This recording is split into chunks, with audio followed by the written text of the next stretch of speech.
ഇത് നമുക്ക് നല്ലൊരു വെള്ളയപ്പം ഉണ്ടാക്കാം. അതിനായിട്ട് 2 ഗ്ലാസ് അരി കുതിർത്ത് കഴുകി എടുത്തിട്ടുണ്ട്.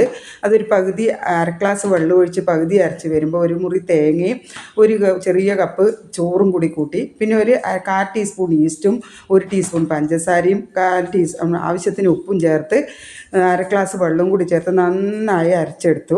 അതിൻ്റെ ആവശ്യത്തിന് കുറച്ചും കൂടി വെള്ളവും ചേർത്തിട്ട് റെസ്റ്റ് ചെയ്യാൻ പറഞ്ഞു. ഒരു 6 മണിക്കൂറെങ്കിലും റെസ്റ്റ് ചെയ്യണം. ഇതാ നല്ല പൊന്തി വന്ന കൂട്ട്. ഞാൻ എന്നിട്ടത് വെള്ളയപ്പച്ചട്ടിയിൽ നല്ല അടിപൊളി വെള്ളയപ്പം ഉണ്ടാക്കിയെടുത്തിട്ടുണ്ട്. അപ്പോൾ എല്ലാം അങ്ങനെ ചുട്ടെടുത്തിട്ടുണ്ട്.